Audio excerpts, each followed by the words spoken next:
Ja, herzlich willkommen zurück nach der Keynote. Genau, Michael hat uns viele spannende neue Dinge präsentiert und gezeigt und dabei auch schon mal angedeutet, genau, wir zeigen euch neue Sachen von unserer Visualisierung. Da sind wir einige Zeit dran, haben viele schöne neue Dinge auch, die wir euch heute hier vorstellen wollen und genau, das wollte ich hier gemeinsam mit Till einmal machen, denn genau, so, wie sieht sowas eigentlich aus? Das ist so der Startbildschirm. Ja, der sieht genau ein bisschen wie aufgehübscht aus im Vergleich zu vorher. Es ist was Neues, aber die Funktionalität ist immer noch sehr vergleichbar. Wir haben halt mehrere Visualisierungen, hier genau eine, und können uns auswählen, in welche wir reingehen. Das machen wir auch mal. Und das ist so das Bild, was uns dann begrüßt.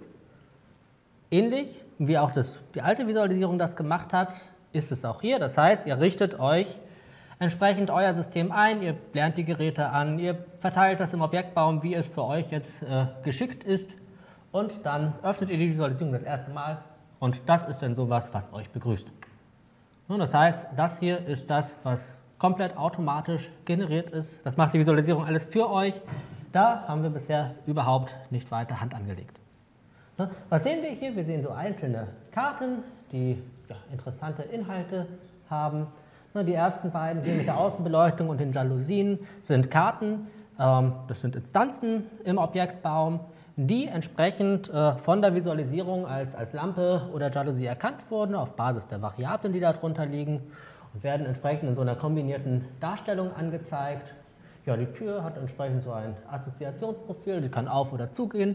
Oder wenn keines dieser intelligenten Zusammenfassungen funktioniert, dann gibt es immer noch, wie wir es bei der Wetterstation sehen, die klassische Liste, die einfach Variablen, die darunter liegen oder Objekte, die darunter liegen, auflistet und entsprechend fertig macht. So, das vielleicht zu dem, was wir bekommen, ohne dass wir überhaupt Hand angelegt haben. Wenn wir jetzt aber doch mal ein bisschen was machen und es ein bisschen gestalterisch ausleben möchten, können wir das tun. Tatsächlich hatten Till und ich gerade schon mal ein Thema mit einem von euch, dass wir da draußen geredet haben und sagt, Mensch, ne, ich finde ja diese ganzen Karten, die sind ja schön, aber irgendwie so groß. Kann man das nicht kleiner machen? Und da gibt es ja so die verschiedenen Typen. Die einen sagen, Mensch, ich möchte das irgendwie ansprechend machen und eher auch mehr Platz haben. Andere sagen, gib mir möglichst viel Information auf möglichst wenig Platz. Und beides ist absolut möglich. Und da haben wir euch mal zwei Beispiele vorbereitet, die jeweils auch in die entsprechende Richtung gehen. Till, was haben wir da Schönes? Ja, ihr habt das vielleicht schon in Form eines Bildes aus der in der Keynote gesehen. Jetzt gucken wir uns dieses Beispiel auch einmal direkt in unserer neuen Visualisierung an. Dann haben wir hier einmal ein Wohnzimmer vorbereitet, in dem wir eine große Kachel mit einem Webcam-Bild auf die linke Seite geschoben haben und auch entsprechend groß gezogen haben, da man bei einer Kamera ja so viel vom Bild sehen möchte, wie natürlich immer nur möglich ist.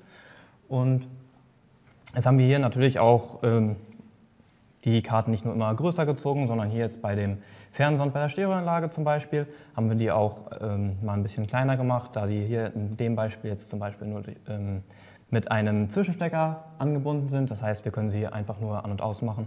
Und diese beiden Schalter benötigen ja nicht ganz so viel Platz. Und hier haben wir auch, wie wir in der Startkategorie schon gesehen haben, einmal so eine Lichtkachel, bei der wir die Helligkeit, den Status und auch direkt die Farbe hier mit anpassen können. Und das wird dann auch alles in diesem Element direkt mit wiedergespiegelt. Dann haben wir hier daneben nochmal eine ganz simple Variable, die geloggt ist. Und daher wird auch eine kleine Wertevorschau da angezeigt von den vergangenen Stunden. Dann haben wir darunter noch einmal einen Wochenplan, in dem wir es auch schon direkt sehen, wo wir uns befinden und was noch so an Aktionen vor uns liegt.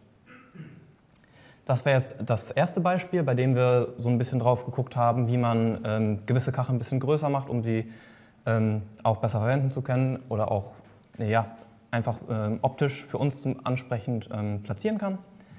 Dann haben wir aber schon, wie angedeutet, uns auch Gedanken darüber gemacht, wie man möglichst viele Informationen auf kleinem Raum zusammenbringen kann.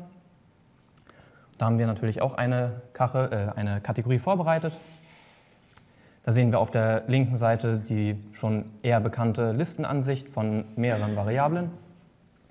Und darunter sehen wir, dass es von rechts nach links alles so ein bisschen kleiner wird. Denn wir wollten zeigen, dass wir auch normale Variablenwerte also extrem klein und doch lesbar und sinnvoll anzeigen können.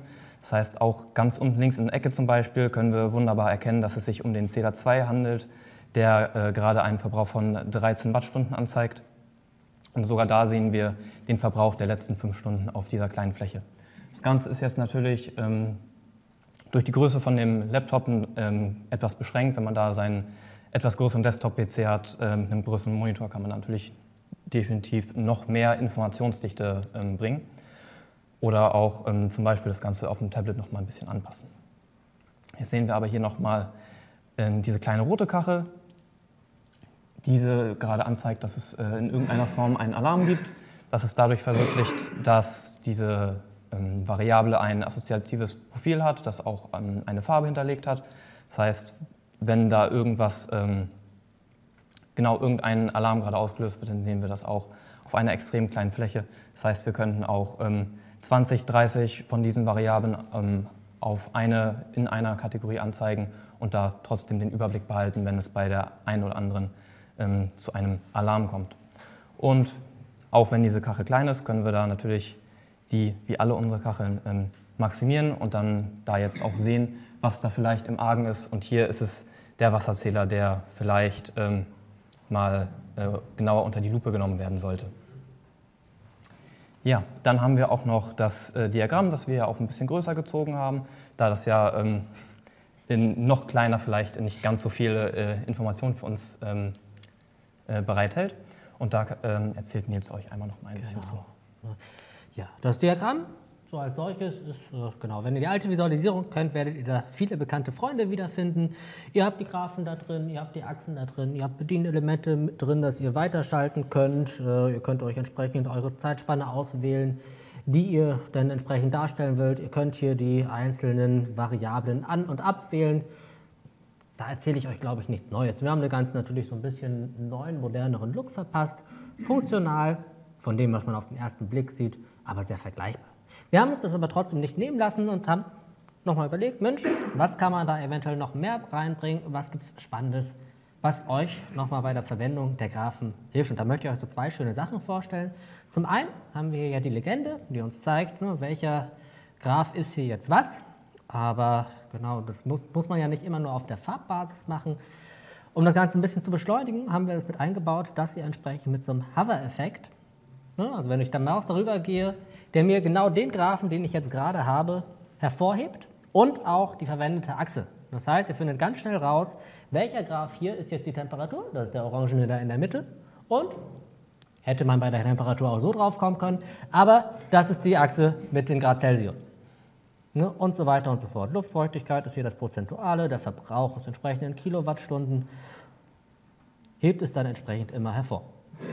Ein anderes Feature, das ich euch da gerne zeigen möchte, wir sehen jetzt hier, am Montag ist der Verbrauch aus irgendwelchen Gründen intensiv nach oben geschossen. Alle anderen Tage ist er da unten irgendwie bei bis zu 200 Kilowattstunden und da haben wir auf einmal 1200. Das ist deutlich mehr als die anderen Tage, da ist irgendwas nicht in Ordnung. Ja, aber irgendwann am Montag ist halt auch so eine nicht allzu präzise Angabe. Also, was wir tun können, wir können da einfach mal raufklicken und damit direkt zur Montagsansicht springen. Und sehen jetzt hier auch wieder, Mensch, 0 bis 11 Uhr, es ist alles dezent kleine Mengen. Danach ist es sogar scheinbar noch weniger geworden. Aber hier, einmal um 12 Uhr, ist der auch wieder nach oben. Das heißt, ich kann jetzt auch weitermachen. Wann um die 12 Uhr ist das jetzt wieder passiert? Klicke wieder rauf und sehe, ja, hier, irgendwie 12 Uhr 0 bis 12 Uhr 5 ist das einmal auf die 1100 Kilowattstunden kommt.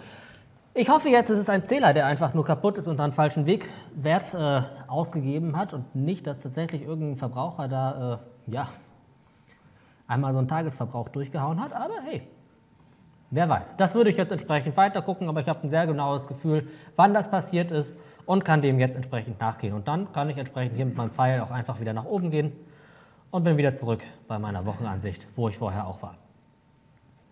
So, das vielleicht an der Stelle zu den Graphen. Jetzt haben wir euch gezeigt, ne, wie kann man jetzt beispielsweise seine Kategorien gestalten. Ich meine, wir haben so das eine Beispiel, was eher darauf gebaut war, dass es ansprechend ist.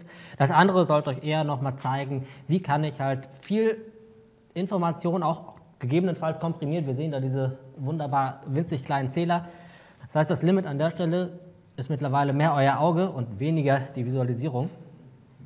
Entscheidet da euch also selber, wie dicht ihr eure Informationen haben möchtet. Aber was so ein bisschen brennt, ist die Frage, wie machen wir das Ganze jetzt? Till, wie machen wir das Ganze jetzt? Ja, da hatte Michael in der Keynote ja schon so ganz am Rande erwähnt, wie das Ganze funktioniert. Nämlich mit dem kleinen Bleistift-Icon oben in der Ecke. Und da gehen wir dann einfach in die Kategorie, bei der wir jetzt die Positionierung und die Größe der einzelnen Kacheln verändern wollen. Und jetzt nehmen wir uns hier direkt mal die Startkategorie als Beispiel und drücken hier einfach mal drauf. Und können dann sofort die Größe und Position von jeder Kachel hier anpassen. Und jetzt werde ich hier einfach mal versuchen, das alles so auf eine Zeile zu bringen, was ja hier ohne Probleme möglich ist. Da kann man noch alles ganz hervorragend erkennen. Das letztendlich natürlich die Grenze eurer eigene Fantasie oder natürlich der Anwendungsfall, den ihr da verwirklichen und anzeigen wollt.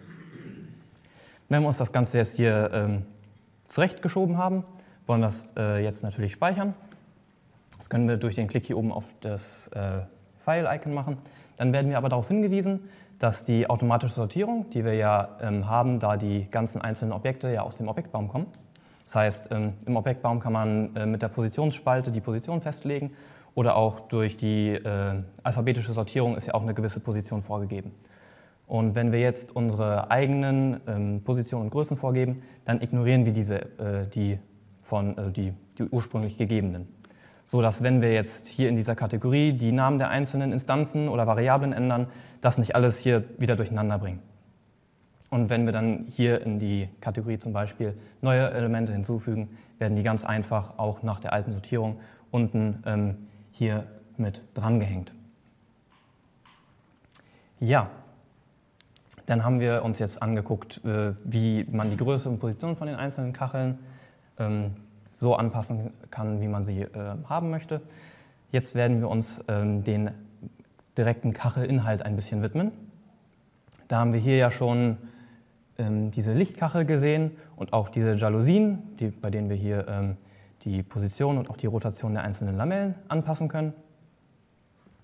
Und da sehen wir jetzt auch, dass es jetzt schon draußen ziemlich dunkel ist, da wir hier den niedrig stehenden Mond direkt noch mit angezeigt haben. Und auch genau beim Licht können wir auch entsprechend hier alle Werte verändern. Und die werden auch hier zum Beispiel direkt auf der ersten Ebene wird auch die Farbe mit dem Schein und die Intensität mit der direkt auch alles mit dargestellt. Ja, das sind jetzt aber natürlich nicht die einzigen Elemente, die wir euch heute präsentieren wollen. Um die weiteren Elemente euch jetzt zu zeigen, werde ich auch ein in der Keynote leicht angeteasertes Feature nutzen, nämlich die Suche. Und hier geht es jetzt um ein Element, um die grundlegende Funktionalität von einer Heizung darzustellen. Da nutzen wir einfach die Soll- und Ist-Temperatur, die ja bei eigentlich jeder Heizung gegeben sein sollte, und können hier entsprechend natürlich nur die Soll-Temperatur, nicht die Ist-Temperatur.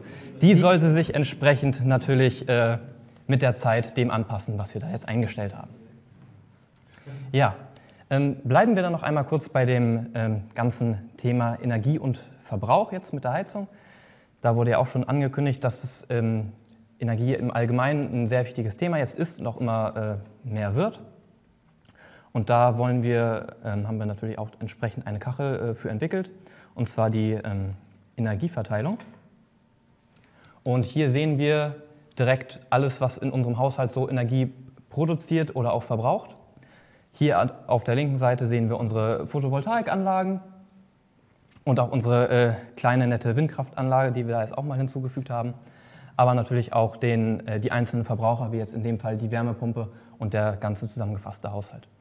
Und ja, da wir jetzt aktuell keinen Strom aus dem Netz beziehen, können wir unsere überschüssige Energie auch in einem Energiespeicher speichern, was wir auch direkt sehen.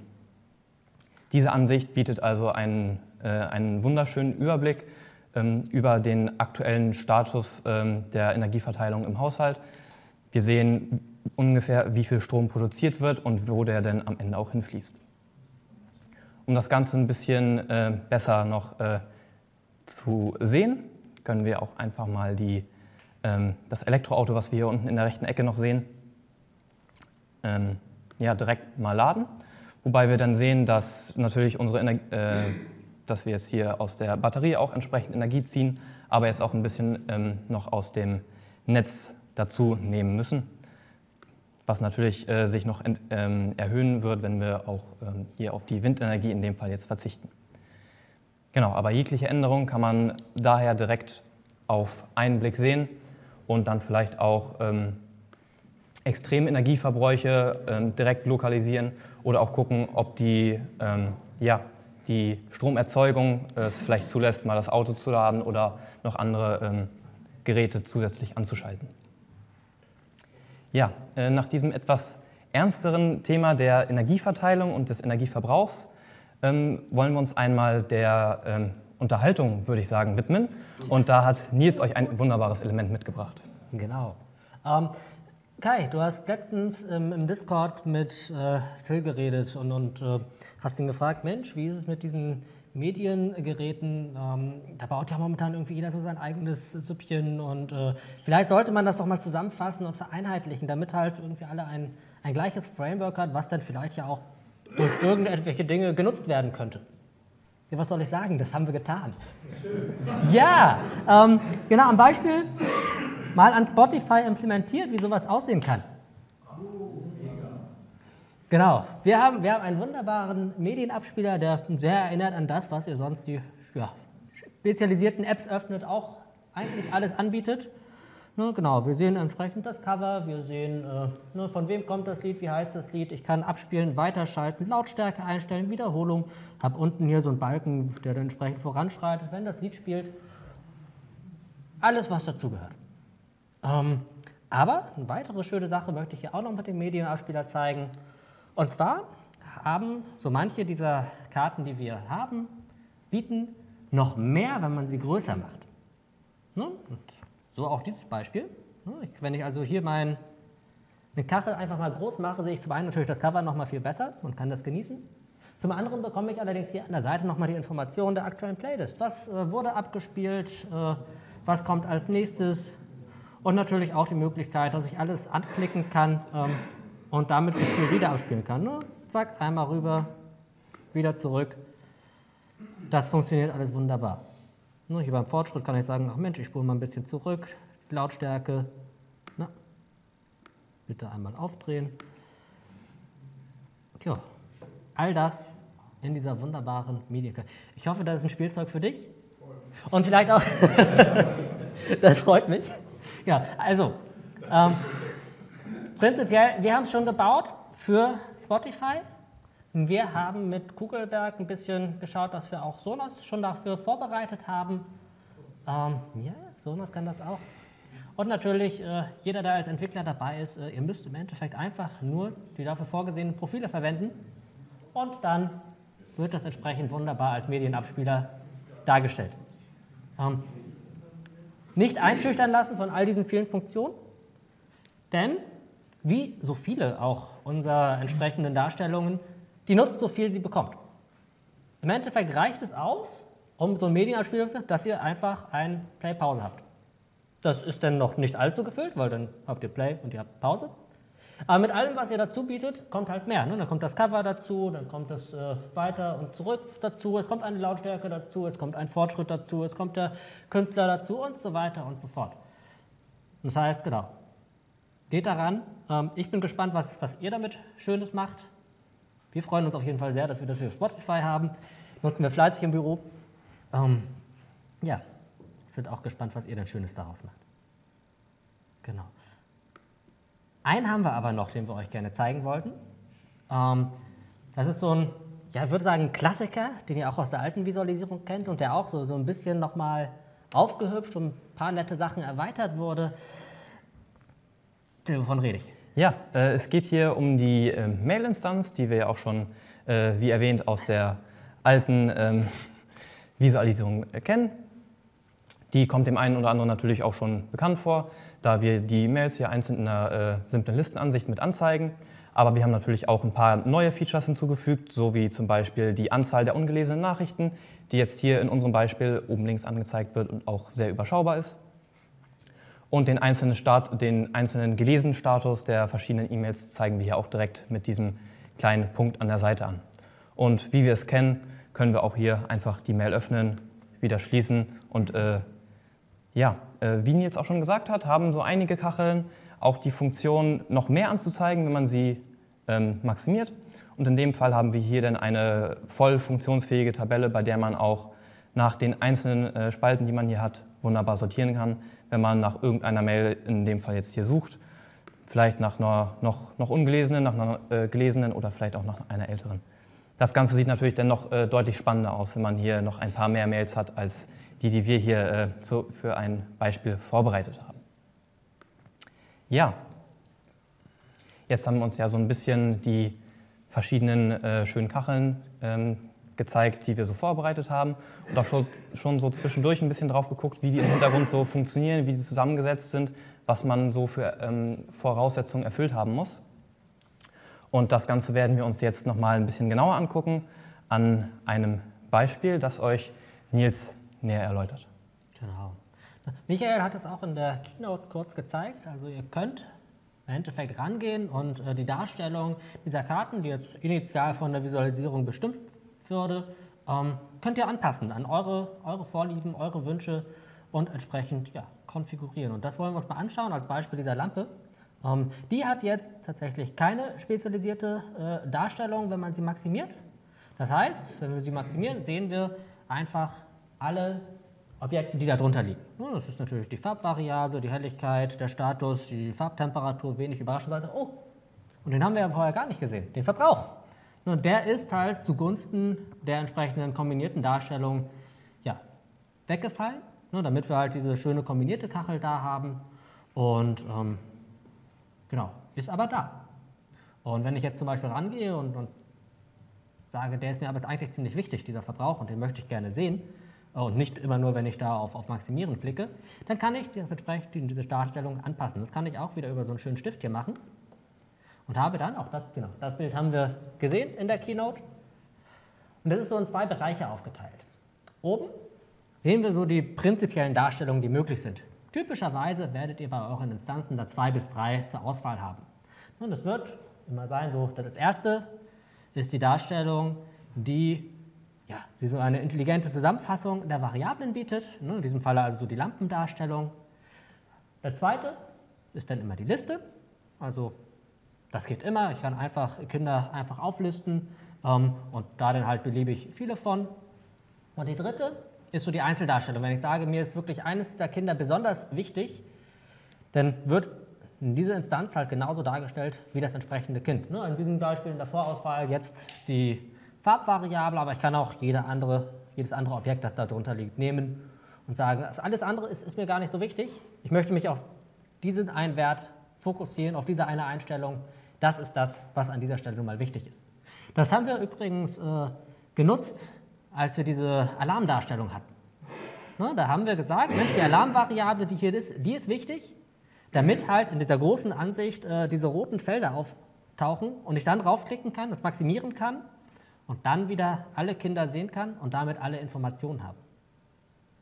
Im nächsten Schritt habe ich hier unten so ein paar Einstellungen, die ich vornehmen kann. Ich kann jetzt also wählen, zum Beispiel bei meiner Lampe hier, welche Werte möchte ich denn wirklich anstellen. Beim Status können wir nicht verhandeln. Der Status gehört, damit wir das Ganze als Lampe darstellen, dazu. Nur wenn ich den nicht haben möchte, dann muss ich mich für eine andere Ansicht darstellen. Bei den anderen aber, die Farbtemperatur, die Helligkeit, die Farbe, kann ich die rausnehmen. Was weiß ich, dann nehme ich also die Helligkeit mal raus, nehme die Farbtemperatur raus und habe damit so ein Farbrad mit einem An-Ausschalter oben in der Ecke. Und das ist vielleicht alles, was mich an der Stelle interessiert.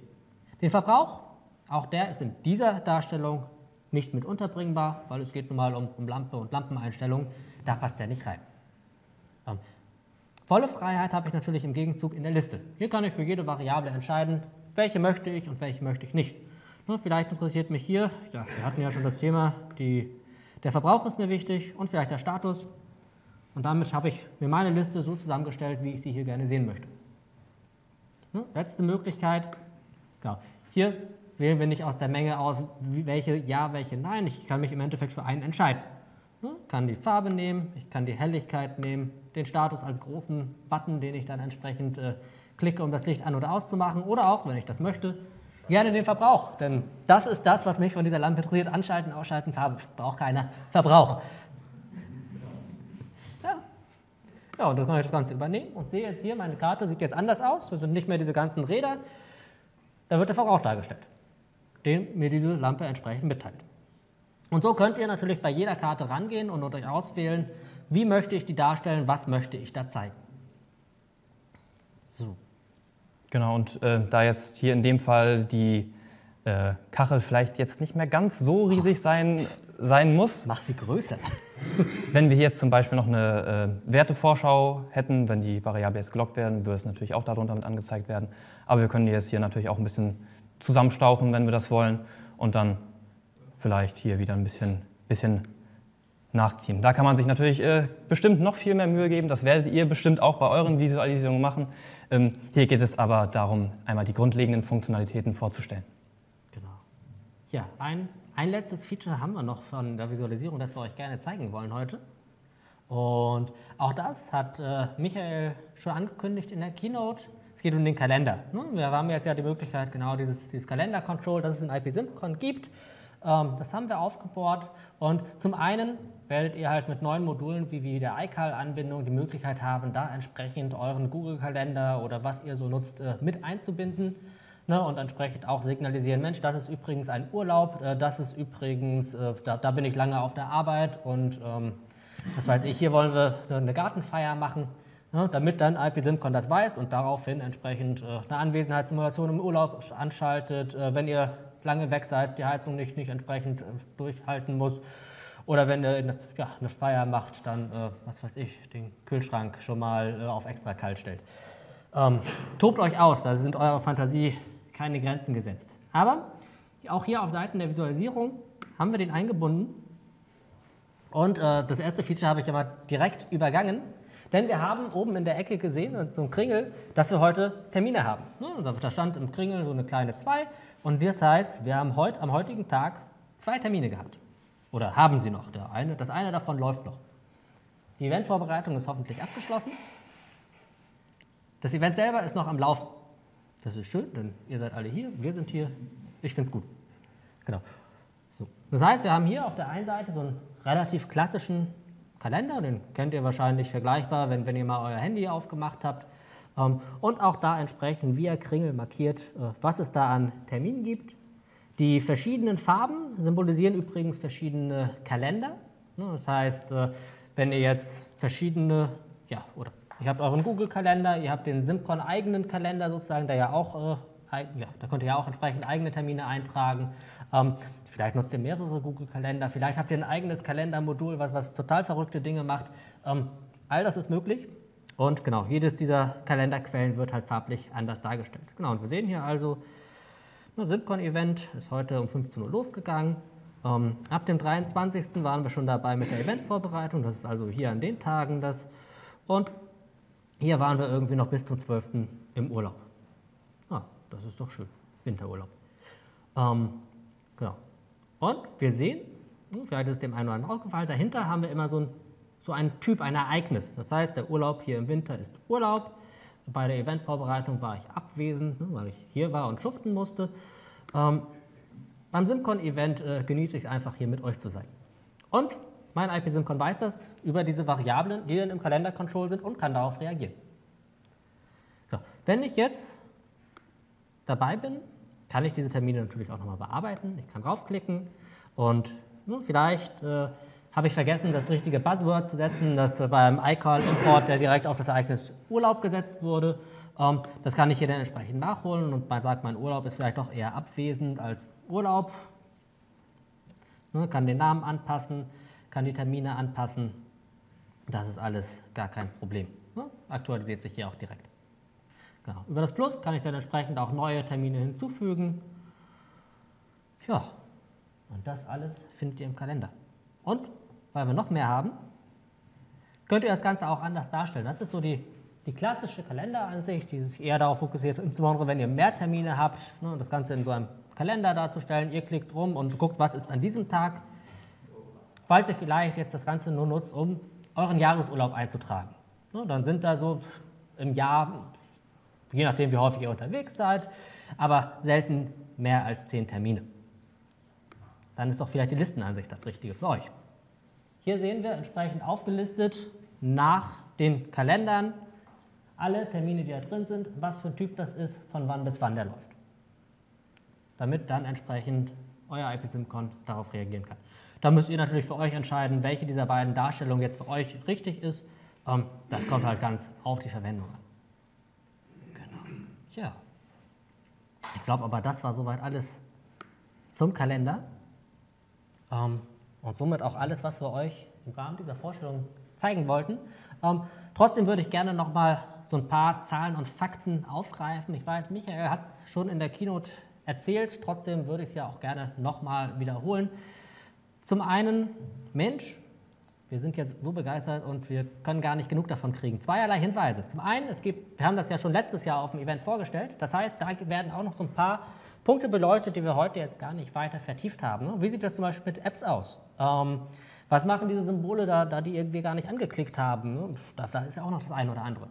Da haben wir also genau auf YouTube einen schönen Beitrag von Till vom Event 2022 demnach. Mit Till zusammen habe ich ja noch mal ein Webinar gemacht im Sommer letzten Jahres. Da haben wir auch noch mal ein bisschen Sachen gezeigt. Und wenn ihr jetzt weitergeht und sagt, ja, kenne ich alles schon, ich möchte endlich damit loslegen. Das Ganze kommt in der 7.2, die entsprechend, Michael hat es erzählt, im 2. Quartal diesen Jahres verfügbar sein wird. Und dann könnt ihr auch entsprechend alle damit losspielen und einsteigen.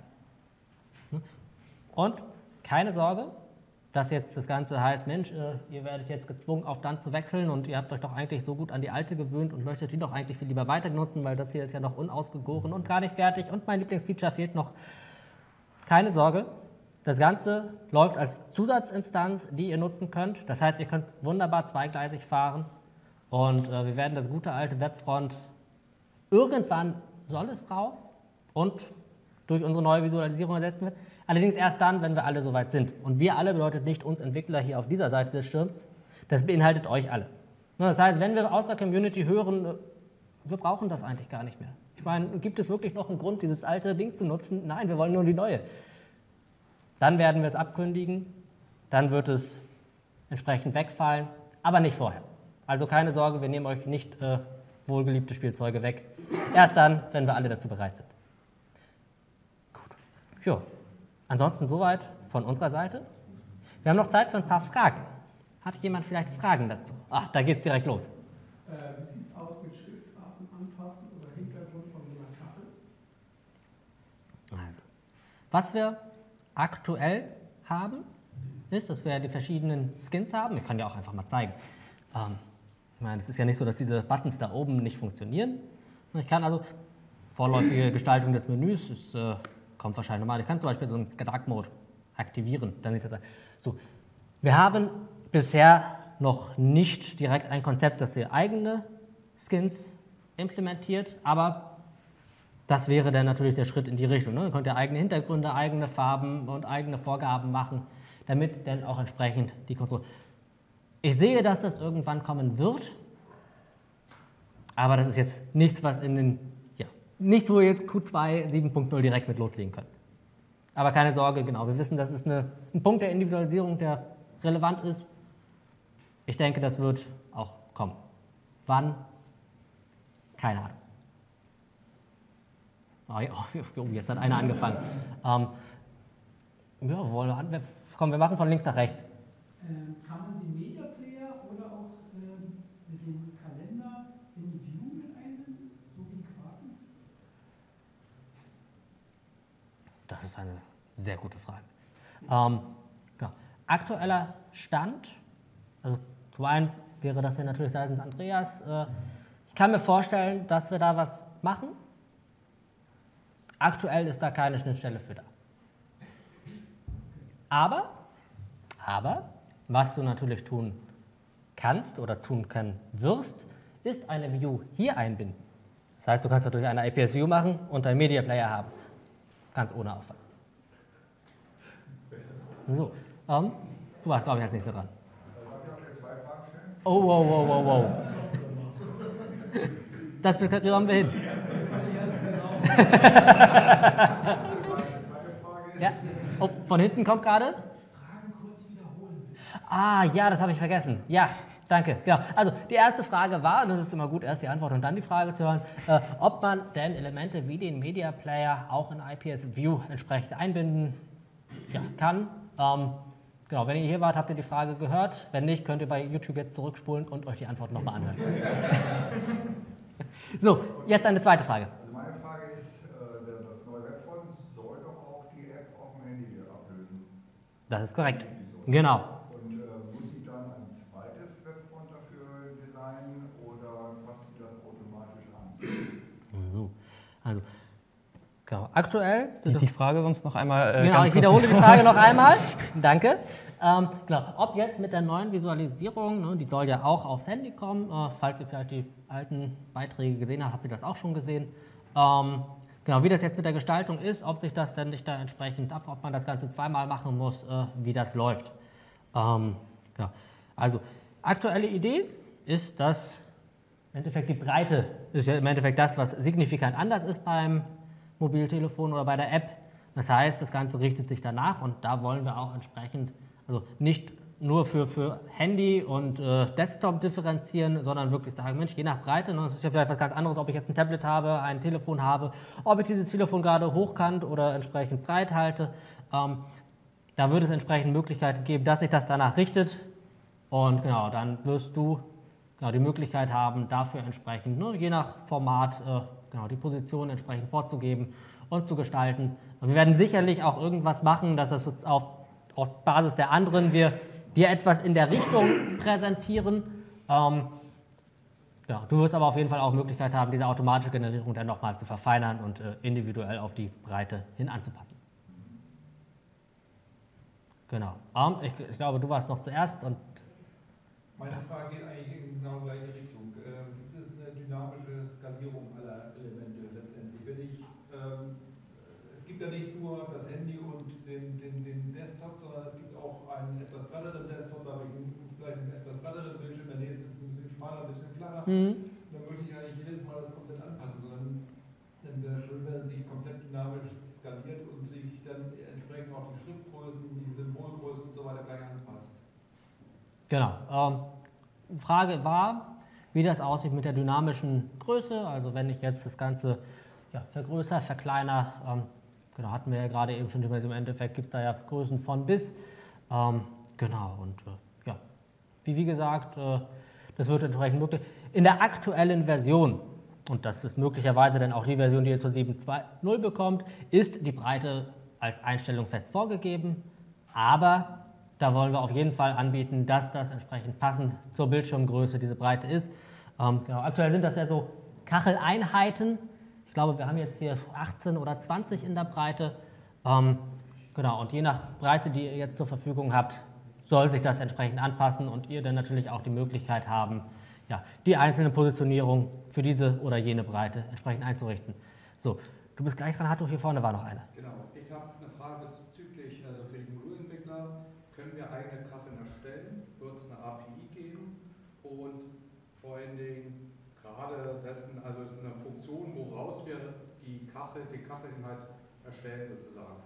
Gerade mit bezüglich auf Abfrage der Größe der Kachel, dass wir dann darauf interagieren können und sagen, die Kachel ist jetzt größer, also generiert eine andere Kachel draus, die Kachel ist jetzt kleiner, also wird es halt eine komprimierter Inhalt.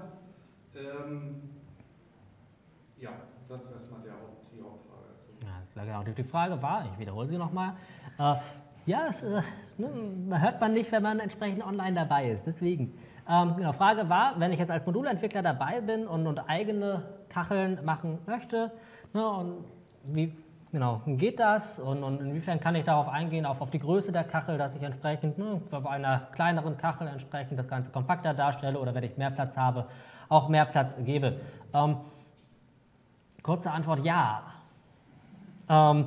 Viel mehr kann ich dir tatsächlich zum aktuellen Zeitpunkt nicht erzählen. Also ja, wir haben euch Modulentwickler nicht vergessen und wir wissen, dass ihr euch da auch entsprechend austoben möchtet.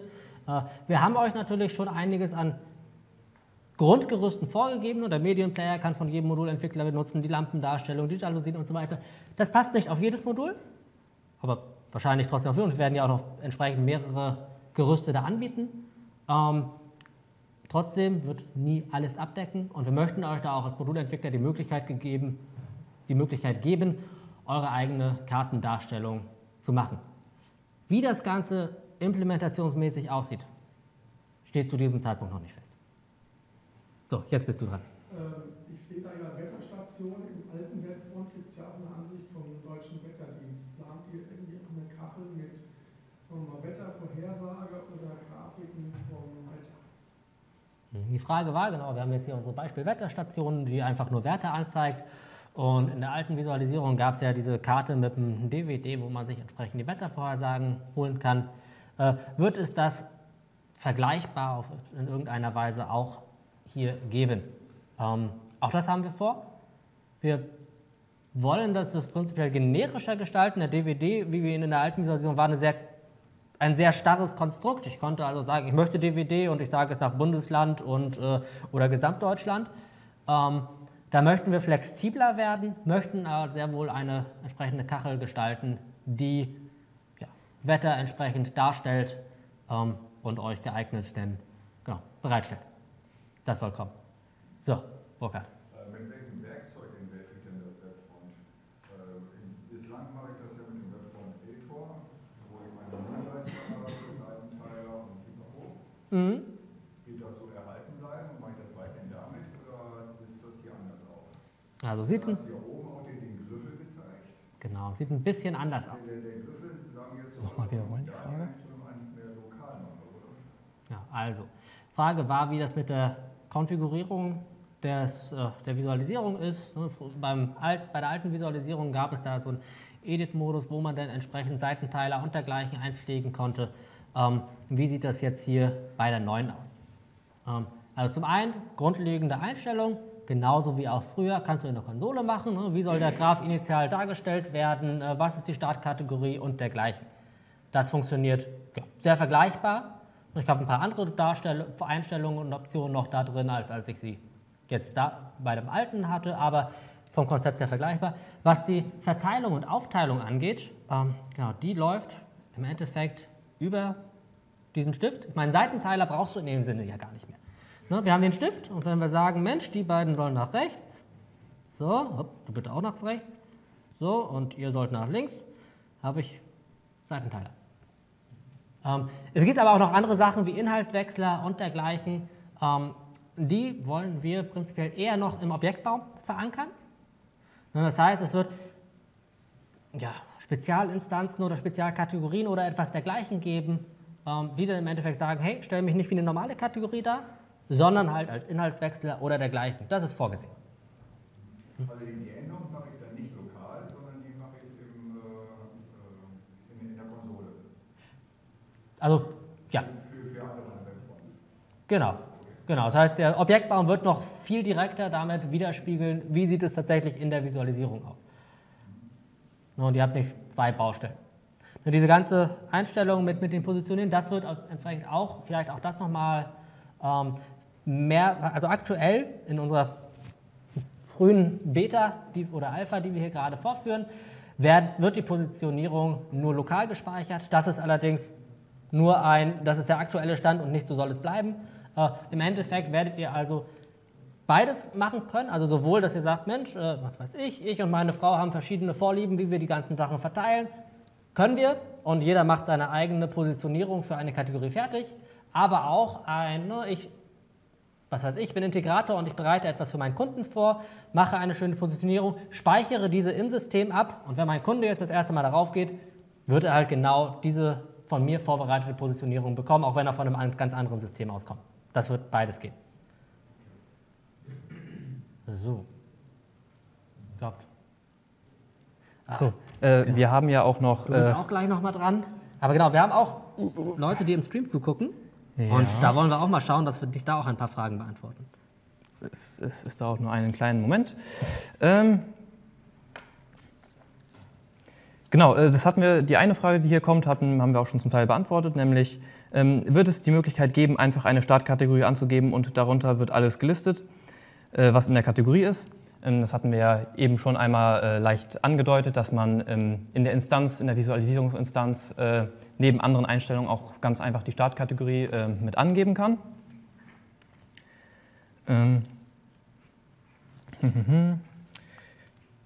Genau, ob die Schriftgrößen der Kacheln konfigurierbar sind. Das ist zurzeit sind die Schriftgrößen nicht direkt dynamisch.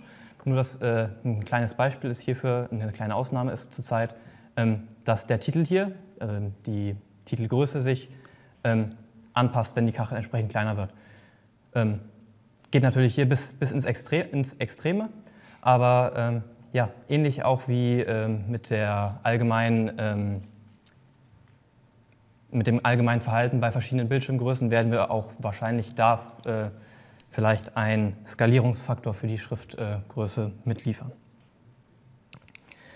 Genau, und auch noch einmal ein kleiner Hinweis. Vorhin gab es bei Nils einen minimalen Versprecher. Da wurde gesagt, dass das Ganze erst in der 7.2 kommen wird. Es wird aber definitiv die 7.0 sein. Also, ich dachte 7.1 fürs erste Quartal, 7.2 fürs zweite. Nein, absolut korrekt, es ist die 7.0, die im zweiten Quartal kommt, da habe ich mich verdreht. Genau, und auch noch eine kleine Nachfrage, ob es eine IPS-View-Kachel geben wird. Das hatten wir auch schon vorhin direkt mitbeantwortet. Es wird eine Kachel geben, in der man komplett IPS-View direkt mit anzeigen kann, aber auch direkt IPS-View im Vollbild zum Beispiel öffnen kann. Das wird gar kein Problem sein. Genau, wir hatten jetzt aber, glaube ich, hier auch noch eine Frage übrig. Wie funktioniert das, wenn ich jetzt mehr Kacheln habe, als auf eine Seite passen? Die dann kleiner Kacheln oder? Nein. Dann, Hast du einfach noch? genau, das ist gut. Ich schiebe einfach mal die hier nach unten und bestätige das Ganze mal. Und dann haben wir hier an der Seite so einen Scrollbalken und können entsprechend nach unten gehen. Ja, das heißt, im Endeffekt geht es immer weiter nach unten. Genau, ist halt eine vorgegebene Breite. Wie gesagt, aktuell. Die Frage war. Ja, muss man lernen. Ne, das hören doch alle hier. Nein, das hören nicht alle hier. Tut mir leid für die, die zu Hause sind. Ja, die Frage war im Endeffekt, was passiert, wenn mein Platz nicht ausreicht? Wenn also ich mit der Visualisierung mehr Platz fülle, als mein Bildschirm hergibt. Genau, und was dann passiert, was ich eben schon gezeigt habe, ist, es wird halt gescrollt. Ne, und genau, entsprechend nach unten so viel Platz ist. Es ist also im Endeffekt vorgegeben, wie gesagt, aktuell fest per Einstellung vorgegeben, zukünftig auch in Abhängigkeit der Bildschirmbreite. Die Breite, das ist eine feste Einheit und ja, das sind dann entsprechend ja Quadrate, in die ich mich dann entsprechend meine Kacheln rein konfiguriere und nach unten geht es so weit, wie ich nun mal Platz brauche. Gegebenenfalls halt mit Scroll. So, Kai.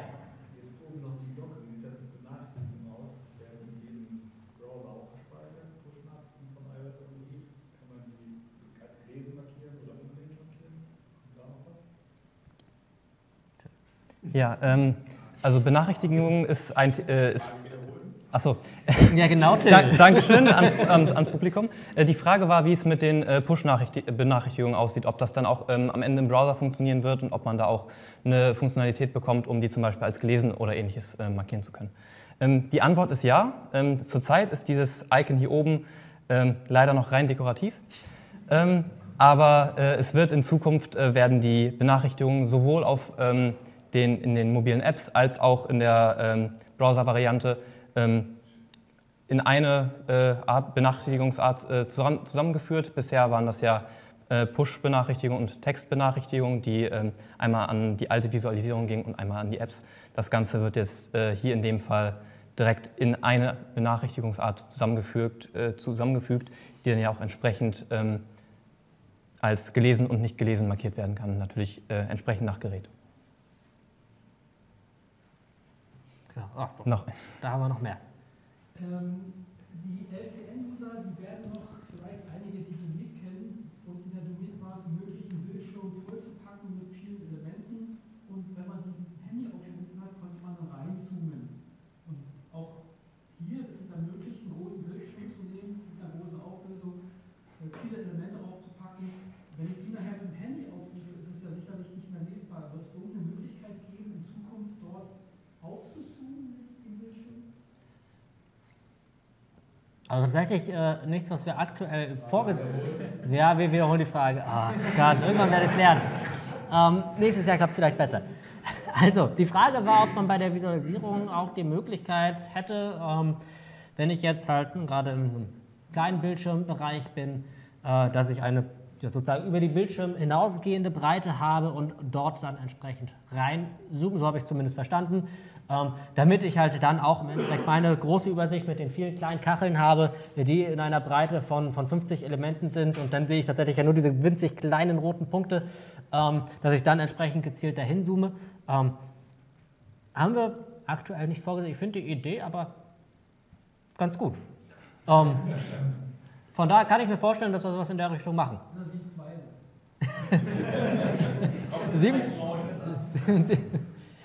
So, ich würde sagen, wir haben noch eine Zeit für, ich habe 2 Meldungen gesehen, die machen wir noch. Und dann würde ich für den Moment hier langsam Schluss machen, denn danach kommt ja auch noch ein Vortrag, dass wir hier nicht das Ganze blockieren. Keine Sorge, wir beide sind hier noch unterwegs, also kommt gerne zu uns oder wenn ihr entsprechend auf YouTube zuschaut, meldet euch gerne irgendwie im Forum mit euren Fragen. Auch da haben wir entsprechend den Kanal, meldet euch gerne. Aber jetzt zu den beiden letzten Fragen. Kann man Kacheln gleich als Orte gruppieren? Also ich sage mal, ein Raum hat eine Kachellampe und wenn ich oben drauf gehe, habe ich dann sozusagen die Unterlagen. Ist sowas denkbar? Weil das wäre ganz schön, weil man teilweise 10 Lampen in einem Raum, da ist die Seite voll. Das wäre super, wenn ich sage, eine Karte, damit steuere ich alle Lampen, die da drin sind. Und wenn ich darauf gehe, dann kann ich alle einzeln steuern. Die Frage war, ob man... Ja, die Frage war, ob man Kacheln, die den gleichen Typ besitzen, gruppieren kann. Da haben wir auch etwas geplant. Das heißt, man wird in der Visualisierungsinstanz Profile beispielsweise festlegen. Das heißt, man kann alle Lampen zum Beispiel hinzufügen oder aber auch noch extra Bedingungen hinzufügen. Das heißt, man könnte eine Kachel hinzufügen, die nur Lampen anzeigt, die beispielsweise an sind, um alle, die halt noch an sind, wenn man das Haus verlässt, einfach ausmachen zu können. Also ja, es wird Kacheln geben, die ja, mehrere Elemente zusammenfassen und gruppieren. Und ich glaube, dann schließt deine Frage ab. Ja, meine Frage ist, wir haben so einen schönen Lagesensor in so einem Handy drin. Das heißt, ich habe ein Hochformat, ich habe ein Querformat. Gibt es dann auch noch so ein schönes, cooles Feature, dass ich im Hochformat quasi eine Ansicht habe und mir eine völlig andere Ansicht selbst zusammenbauen kann für das Querformat, dass ich wirklich auch unterschiedliche Sachen wieder angucken kann und sage, hier habe ich eine Übersicht im Hochformat, wo ich alles mal schnell sehen kann und quer sehe ich dann vielleicht Details, die ich mir dann da reinprogrammiert habe. Also die Frage war, ja, ob man nicht beim Handy dann entsprechend, das kennt ja, ob es jetzt im Hoch- oder im Querformat gehalten wird, ob man da nicht entsprechend auch verschiedene Ansichten für machen kann. Das fällt im Endeffekt ja in die gleiche Kerbe, wie wir das am Anfang hatten, mit verschiedenen Bildschirmbreiten. Und analog auch hier dann natürlich. Ne? Dann hat er eine ganz andere Breite, wenn du es im Querformat hast und daraufhin genau, auch in Form von diesen, für die Karten da eine andere Breite. Und damit kannst du natürlich dann auch eine ganz individuelle Positionierung für beide Formate vorgeben. Das wird möglich sein. Genau. Ja, dann sage ich einfach nochmal herzlichen Dank. Schön, dass ihr alle hier seid oder auch von zu Hause zuschaut. Freut mich sehr, euch mal wieder ein bisschen was von euch zu sehen und zu hören. Das ist sehr schön. Genau. Und daher danke für eure Aufmerksamkeit. Geht bald weiter mit der modernen... Der digitalen, verdammt. Mit dem digitalen Heizraum, wenn ich mich nicht irre. Und Von Dirk. Genau, in so ungefähr 5 Minuten. Genau, das heißt, holt euch nochmal einen Kaffee, damit ihr dann entsprechend weiter. Genau, ihr habt so viele Fragen gestellt. So, also, bis nachher.